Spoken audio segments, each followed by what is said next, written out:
Gå bä. Bä, inte gå!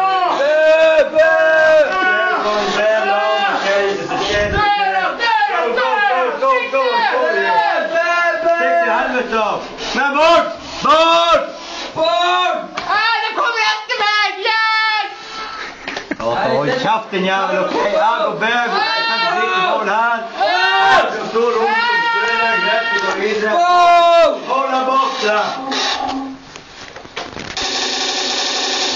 Vad i helvete?